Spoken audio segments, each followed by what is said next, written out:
Dorothy Washington sat in her old wooden chair by the window, watching the morning sun come up over her small neighborhood in Montgomery, Alabama. At 78 years old, she had seen many sunrises, but this one felt different. Today would change everything. The television was still on from the night before. She had fallen asleep watching the news, something she did more often these days. The reporter's voice filled the quiet room as he talked about the death of Lieutenant General Richard Hayes. The general had died at his home in Virginia, surrounded by his family. He was 71 years old. Dorothy reached for the remote with shaking hands and turned up the volume. She wanted to hear every word. The news showed pictures of the general in his uniform, medals shining on his chest. They talked about his 3 tours in Afghanistan, how he led his soldiers with courage and how much his men respected him. The reporter called him a true American hero, but Dorothy knew something the rest of the world did not know. She knew a secret that she had carried in her heart for 40 long years. She slowly got up from her chair and walked to her bedroom. Her old knees hurt with each step, but she kept going. In the bottom drawer of her dresser, under her winter sweaters, was a small wooden box. She had not opened it in months, but she knew exactly what was inside. Dorothy sat on the edge of her bed and opened the box carefully. Inside was an old photograph, yellowed with age. The edges were worn from being handled so many times over the years. In the picture was a young man in an army uniform. He was smiling, his eyes bright with hope and dreams. This was her son, Marcus. Marcus Washington had been only 19 years old when he died in Vietnam in 1983. He had been so proud to serve his country, just like his father had done in Korea. Dorothy remembered the day he left for basic training. He had hugged her tight and promised he would come home safe. But he never did. The army had told her that Marcus died saving other soldiers. They said he was a hero. They gave her a folded flag and some papers with official words on them. But the pain in her heart was so deep that she could barely understand what they were telling her. All she knew was that her baby boy was never coming home. Dorothy wrapped the photograph in a clean white tissue and put it in her purse. She knew what she had to do. The funeral for General Hayes was going to be in 3 days at Arlington National Cemetery in Washington, D.C. She had to be there. She had waited 40 years for this moment. Her granddaughter Lisa lived next door and came over every morning to check on her. When Lisa walked into the kitchen that day, she found Dorothy packing a small bag. "Grandma, what are you doing?" Lisa asked. She was 25 years old and worked as a nurse at the local hospital. She took good care of Dorothy and worried about her living alone. "I'm going to Washington," Dorothy said simply, folding her best black dress into the bag. Lisa looked confused. "Washington? Grandma, you haven't left Montgomery in 5 years. Why do you want to go to Washington?"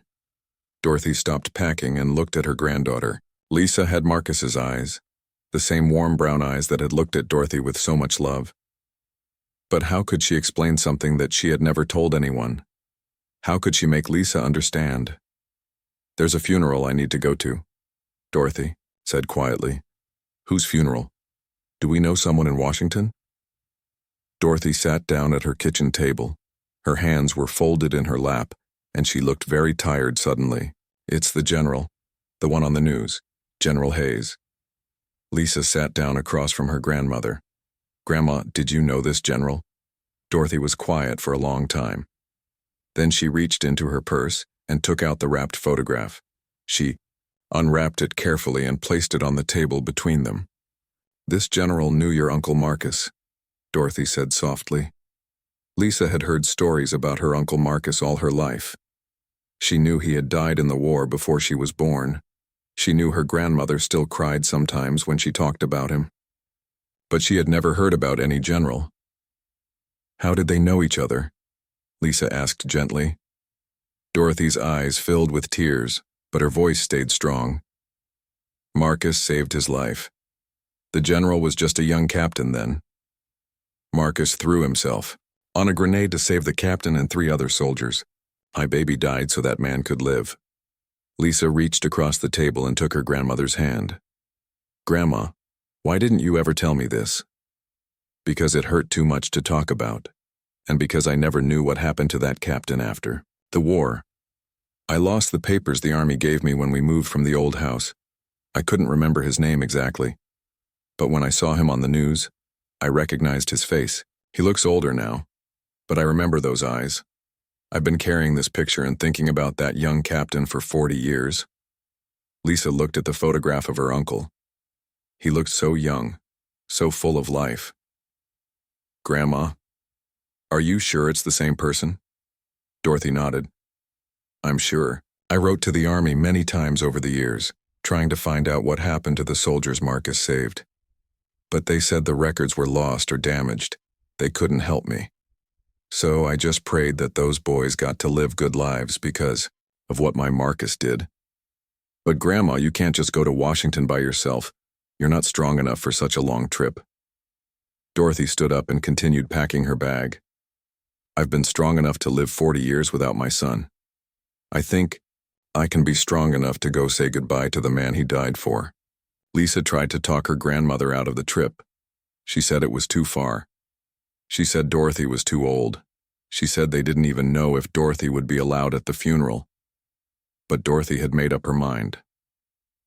The next morning, Dorothy took the Greyhound bus from Montgomery to Washington, D.C. It was a long trip, almost 12 hours with all the stops. She sat by the window and watched the countryside go by. She thought about Marcus and wondered what kind of man the general had become. She wondered if he ever thought about the young soldier who had saved his life. When the bus finally reached Washington, Dorothy felt scared and excited at the same time. She had never been to the nation's capital before. The buildings were so big and there were so many people everywhere. But she had come this far, and she was not going to turn back now. She found a small motel near the bus station and spent the night there. Tomorrow was the funeral. Tomorrow she would finally be able to honor her son's memory and meet the man he had died to save. Dorothy woke up early in her small motel room. She had not slept well. The bed was hard and the room was noisy from the traffic outside.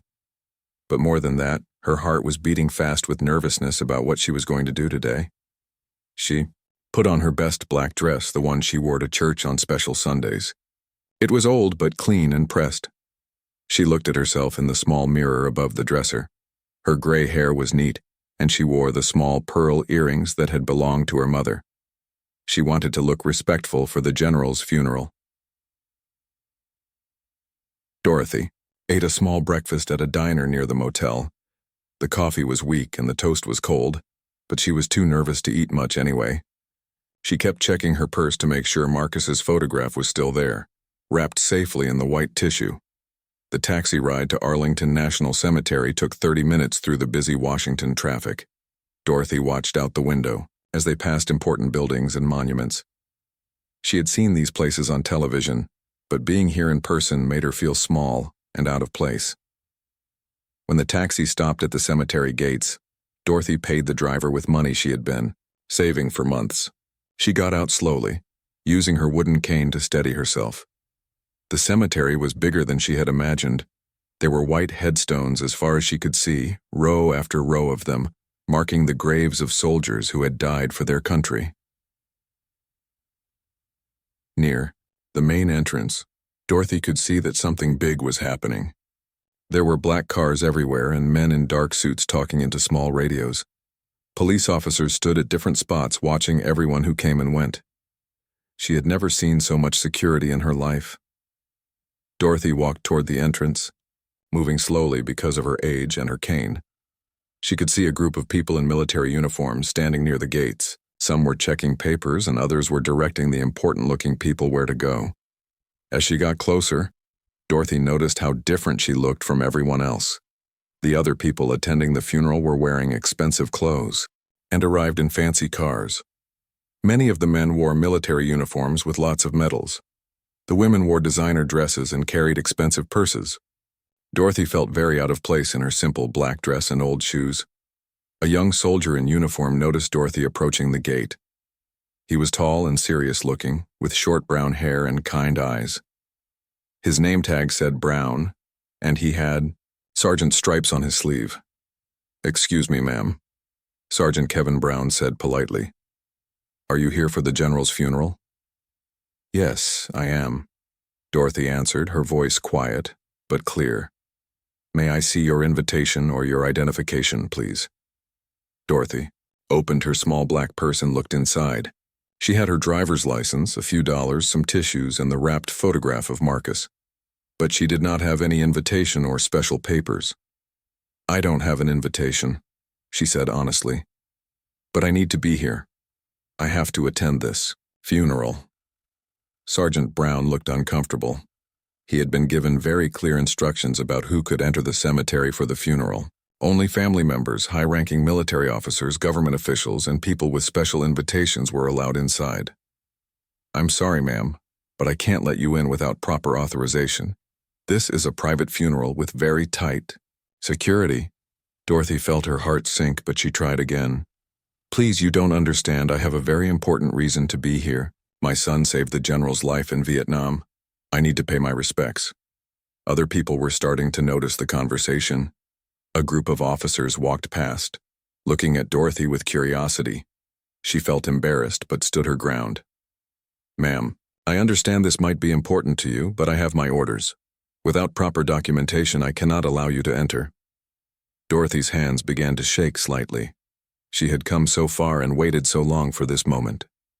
Could you please call someone who could help me? I promise I'm telling the truth about my son. Just then, a woman in an army officer's uniform walked over to see what was happening. She was in her 40s with short blonde hair and a stern expression.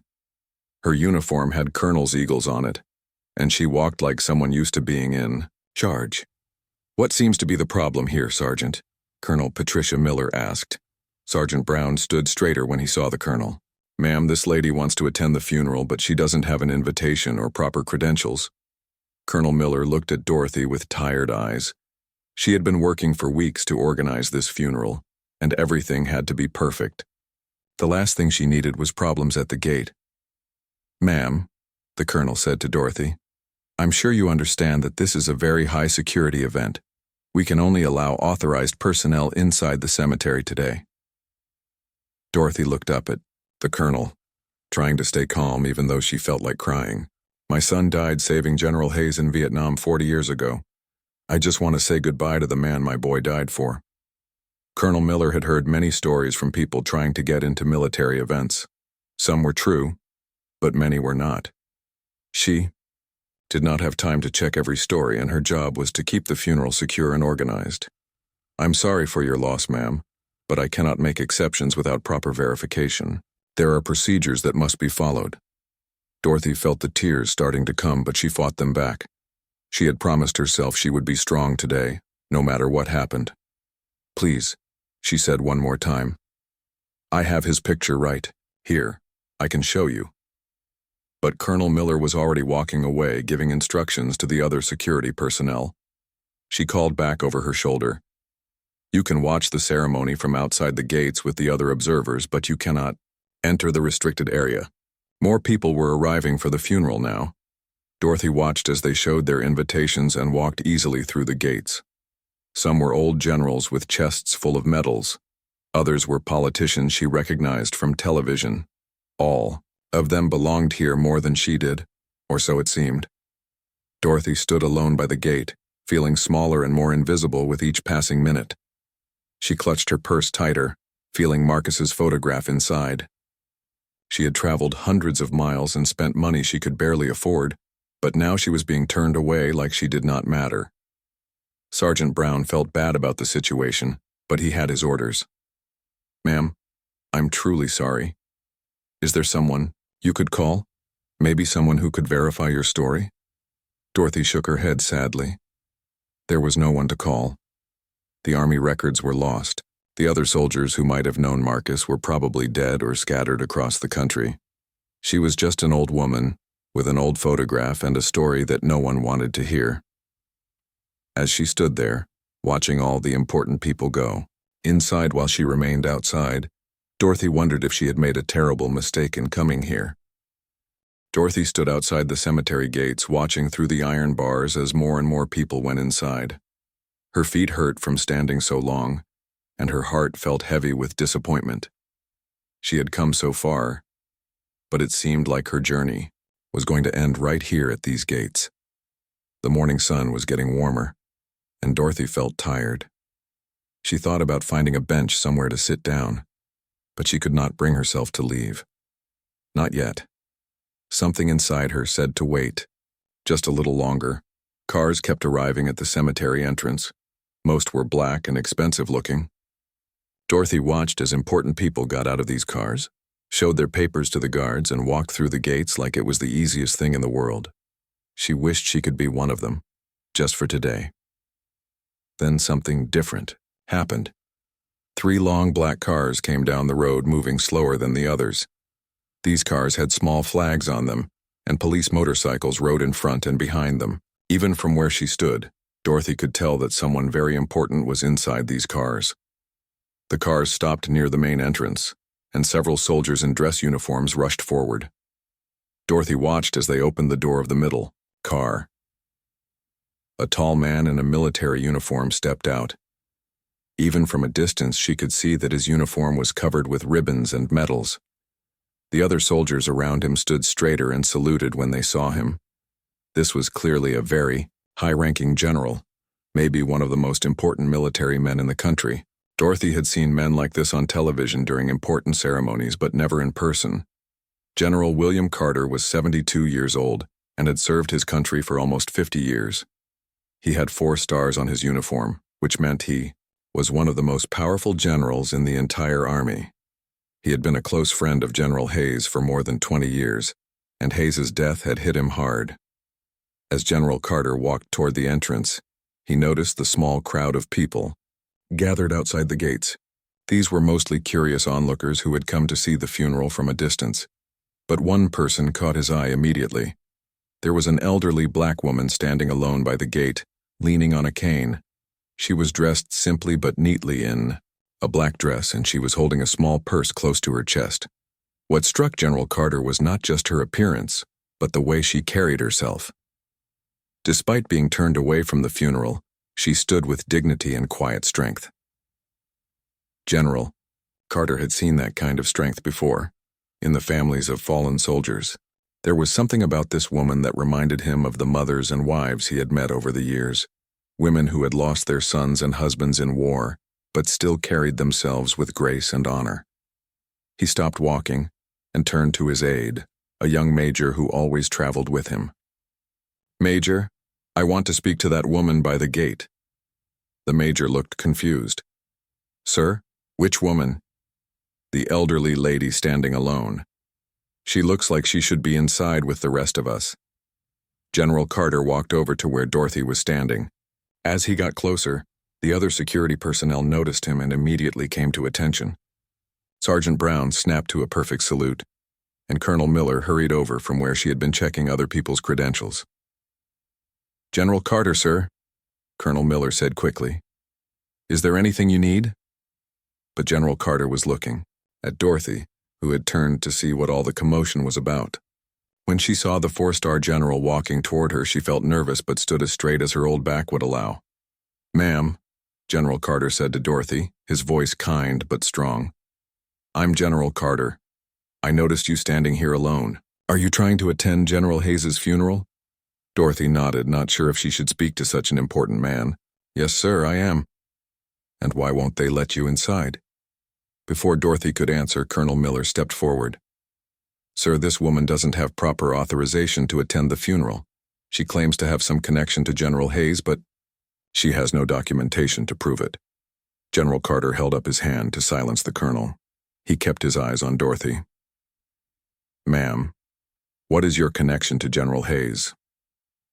Dorothy's hands were shaking now, but not from fear. After being dismissed by everyone else, she could hardly believe that this important general was actually listening to her. She opened her purse with trembling fingers. "My son saved his life," she said quietly. "In Vietnam in 1983. My boy Marcus threw himself on a grenade to save Captain Hayes and 3 other soldiers." General Carter's expression changed immediately. He had heard this story before many times over the years. General Hayes had told it to him and to many other people. It was one of the defining moments of Hayes's life, something that had shaped him as a soldier and as a man. "Your son's name was Marcus?" General Carter asked gently. Marcus Washington. He was 19 years old. Dorothy unwrapped the old photograph and held it out to the general with both hands. This is him. General Carter took the photograph carefully and looked at it. He saw a young black soldier in an army uniform, smiling at the camera with bright, hopeful eyes. The picture was old and worn, but it was clear that someone had treasured it for many years. Ma'am, what is your name? The general asked. Dorothy. Washington, sir. General Carter looked at the photograph again, then back at Dorothy. His mind was racing. General Hayes had talked about Marcus Washington many times over the years. He had called him the bravest soldier he had ever known. Hayes had also mentioned many times that he wished he could find the soldier's family to thank them properly, and to make sure they knew what a hero their son had been. Mrs. Washington, General Carter said slowly, General Hayes talked about your son all the time. He said Marcus was the reason he was alive. He said that boy was the bravest person he ever met. Dorothy's eyes filled with tears, but she smiled, through them. He really talked about my Marcus? He did, ma'am. He talked about him a lot. In fact, he spent years trying to find your family. He wanted to meet you and thank you personally for your son's sacrifice. Colonel Miller and Sergeant Brown were listening to this conversation with growing amazement. They had not expected anything like this to happen. Mrs. Washington, General Carter continued, General Hayes would be very upset to know that you were turned away from his funeral. Your son gave his life so that Rick Hayes could live and continue serving his country. You should be inside with the rest of us, honoring both your son and the man he saved. Dorothy could barely speak. After 40 years of carrying this burden alone, someone finally understood. Someone finally knew how important Marcus had been. Can I really go inside? She asked hopefully. General Carter turned to Colonel Miller, with an expression that left no room for argument. Colonel, Mrs. Washington is my guest. She will be seated in the place of honor. General Carter looked at the old photograph in his hands for a long moment. The young soldier's face seemed familiar, even though he had never met Marcus Washington. But he had heard about him so many times from General Hayes that it felt like he knew him. Mrs. Washington, General Carter said gently, I need you to tell me exactly what happened to your son. I want to hear the whole story. Dorothy nodded, wiping tears from her eyes with a tissue. She had waited 40 years to tell this story to someone who would really listen and understand. It was May 15th, 1983, she began, her voice steady despite her emotions. Marcus had only been in Vietnam for 3 months. He was assigned to a patrol unit led by Captain Hayes. They were checking a village that was supposed to be safe. General Carter listened carefully. He knew that General Hayes had served in Vietnam, but Hayes had never talked much about the details of that day.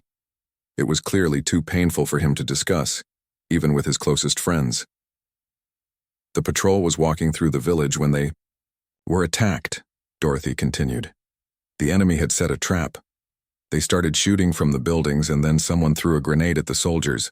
Colonel Miller and Sergeant Brown were listening too, along with several other military personnel who had gathered around. Everyone was quiet, giving Dorothy their full attention. Marcus saw the grenade land right next to Captain Hayes and 3 other soldiers. He didn't think about it. He just jumped on top of it to protect them. Dorothy's voice broke a little, but she kept going. The explosion killed my boy instantly, but the other 4 men lived because of what he did. General Carter felt a chill run down his spine. This was exactly the story that General Hayes had told him, word for word. Hayes had carried the guilt and gratitude of that moment for his entire life. Mrs. Washington, did you ever hear from Captain Hayes after that day? General Carter asked. Dorothy shook her head. The Army sent me a letter saying that Marcus had died saving other soldiers. They said he was a hero and that he would get medals for his bravery. But I never heard from any of the men he saved. I always wondered what happened to them. What about the medals? Did you receive them? Dorothy looked down at her hands. The Army sent some papers, but I was so upset about losing Marcus that I didn't pay attention to them. Then we had to move from our old house because I couldn't afford the rent anymore. Some of the papers got lost in the move. I kept looking for them over the years, but they were gone. General Carter was beginning to understand the full picture. Now, military records from that time period were often incomplete or lost. Many families of fallen soldiers never received proper recognition for their loved ones' sacrifices. It was one of the sad realities of war. "Mrs. Washington, let me tell you what I know about that day," General Carter said. General Hayes told me this story many times. He said that Private First Class Marcus Washington was the bravest soldier he ever knew. He said your son didn't hesitate for even a second when he saw that grenade. He just acted to save his fellow soldiers. Dorothy listened with amazement. After all these years, she was finally hearing about her son from someone who knew the truth. "General Hayes also told me that day changed his whole life," General Carter continued. "He said he never forgot that a 19-year-old boy had died so that he could live. It made him want to be the best soldier and leader he could be, to honor." "Your son's sacrifice, and he really said that?" Dorothy asked, her voice full of wonder. "He did, ma'am. He said it many times. And there's something else you should know. General Hayes spent years trying to find your family. He wanted to meet you and thank you personally. He wanted to make sure you knew what a hero your son was." Dorothy put her hand over her heart. "He was looking for me." "Yes, ma'am. He contacted the Army Personnel Office many times over the years trying to track down Marcus Washington's family, but the records were incomplete or missing. He never could find you." Colonel Miller stepped forward. She was beginning to realize that she had made a terrible mistake in turning Dorothy away. "Sir, are you saying that General Hayes specifically wanted to meet this woman?" "Colonel, General Hayes would have given anything to meet Mrs. Washington. He carried the memory of her son with him every single day. He often said that everything good he did in his military career was possible because Marcus Washington gave his life for him." General Carter turned back to Dorothy. "Mrs. Washington, I need to ask you something important. Do you remember the names of any of the other soldiers who were saved that day?" Dorothy thought for a moment. "The Army letter mentioned their names, but I can't remember them all now. I think one was named Johnson and another was called Miller or Williams. I'm sorry, it was so long ago and I was so upset." "That's all right, ma'am. What matters is that you're here now." General Carter looked at his watch. The funeral was supposed to start in 30 minutes. "Mrs. Washington, there's something else I need to tell you. General Hayes kept something that belonged to your son. He was saving it, hoping that someday he would find your family and could give it to you." Dorothy looked confused. "Something that belonged to Marcus?" "Yes, ma'am. The medals that your son earned for his heroism. General Hayes had them in his possession. He felt that they rightfully belonged to your family and he wanted to present them to you himself." Dorothy's legs suddenly felt weak. "Marcus's medals? You mean they weren't lost?" "No, ma'am. They're not lost. General Hayes kept them safe all these years. His widow has them now, and I know she would want you to have them today." The crowd of people around them had grown larger. Other funeral guests were walking by and stopping to listen to the conversation. Many of them were wiping away tears as they heard Dorothy's story. "Mrs. Washington," General Carter said, "I want you to know that your son's sacrifice meant everything to General Hayes. It shaped the man he became and influenced every decision he made as a leader. Thousands of soldiers served under General Hayes during his career, and all of them benefited from the wisdom and compassion he learned from your son's example." Dorothy was crying now, but they were tears of joy mixed with grief. For 40 years, she had wondered if Marcus's death had really mattered to anyone besides her. Now she knew that it had mattered very much to the man her son had saved. "General Carter, sir," she said through her tears, "can you tell me what kind of man General Hayes became? I always hoped that the boys Marcus saved would go on to live good lives." General Carter smiled, the first time he had smiled since arriving at the funeral. "Mrs. Washington, General Hayes became one of the finest officers I ever knew. He was fair, brave, and caring. He never forgot where he came from or the sacrifice that gave him his second chance at life. Your son would have been very proud of the man Captain Hayes became." General Carter looked at his watch again. The funeral was about to begin and he knew what he had to do. He gently took Dorothy's arm and began walking toward the cemetery entrance. "Mrs. Washington, you're coming with me," he said firmly. "It's Time for you to take your rightful place at this funeral. Dorothy could hardly believe what was happening. After being turned away and feeling so small and unimportant, she was now walking through the gates of Arlington National Cemetery beside one of the most powerful generals in the country. Colonel Miller and Sergeant Brown followed behind them, both looking amazed at how quickly everything had changed. Other security personnel stepped aside and saluted as General Carter passed by with Dorothy on his arm. As they walked through the cemetery, Dorothy saw hundreds of white headstones marking the graves of fallen soldiers.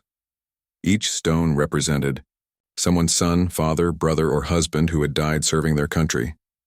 She thought about Marcus and how he belonged here among these heroes. The funeral was being held in a large open area where many chairs had been set up in neat rows. At the front was a flag-covered casket surrounded by beautiful flowers. Military honor guards stood at attention around the casket, their uniforms perfect and their faces serious. General Carter led Dorothy to the very front row, where the most important people were sitting. These seats were reserved for General Hayes's family and the highest-ranking military officials. Dorothy felt nervous about sitting with such important people, but General Carter's steady presence gave her courage. "General Carter, are you sure I should sit here?" Dorothy whispered. "These seats are for important people." "Mrs. Washington," General Carter replied quietly, "there is no one more important here today than you. You represent the family of the man who gave General Hayes his life back." As Dorothy sat down, she noticed the woman sitting next to her. She was an older lady with silver hair, dressed in an elegant black suit. This was Margaret Hayes, the general's widow. She had been married to General Hayes for 45 years. Margaret Hayes had been watching with curiosity as General Carter brought Dorothy to the front row. She wondered who this elderly woman was, and why she was being given such an honored place at her husband's funeral. General Carter leaned over and spoke quietly to Margaret Hayes. "Margaret, I'd like you to meet Mrs. Dorothy Washington. Her son Marcus saved your husband's life in Vietnam." Margaret Hayes's eyes went wide with surprise and recognition.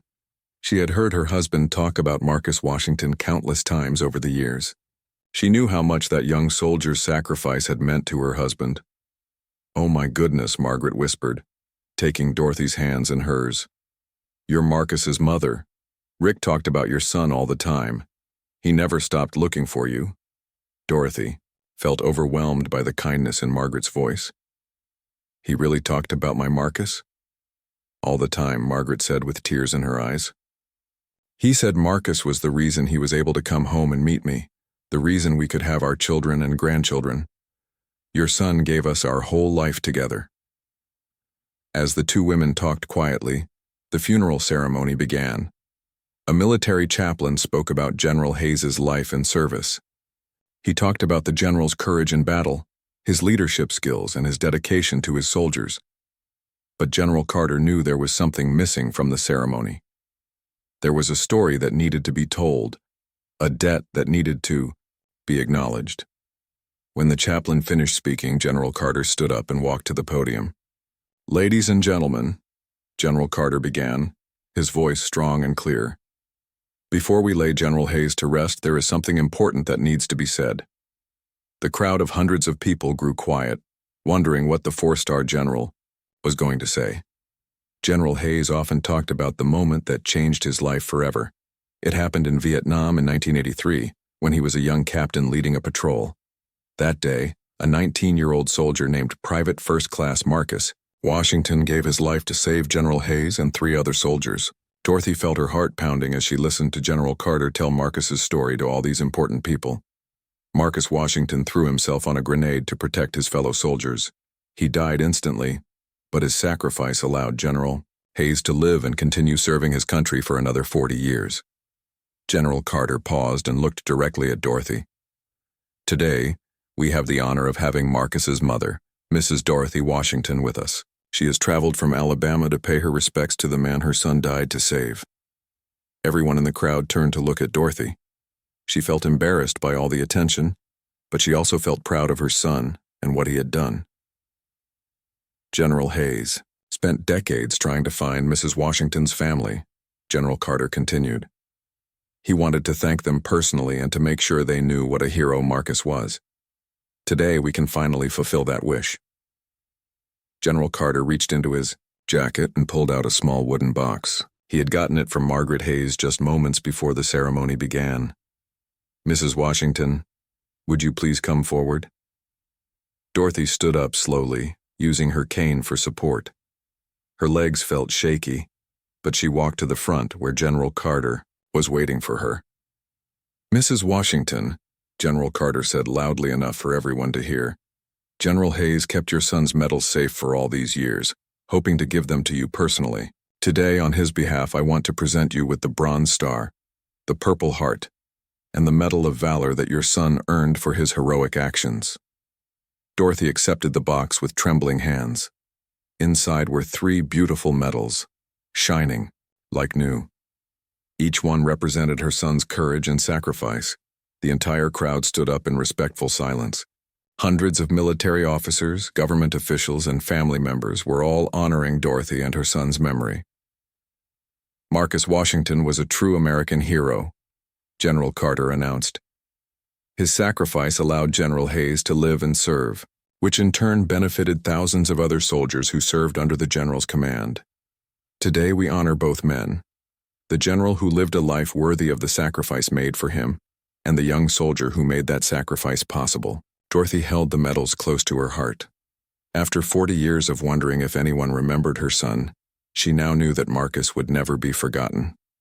When the ceremony ended, people came up to Dorothy to shake her hand and thank her for her son's service. Margaret Hayes hugged her and invited her to visit anytime she was in Washington. As Dorothy prepared to return home to Alabama, she felt a peace she had not experienced in 40 years. Marcus's sacrifice had been recognized and honored. The man her son had saved had lived a good and meaningful life, and now the whole world knew what a hero her boy had been.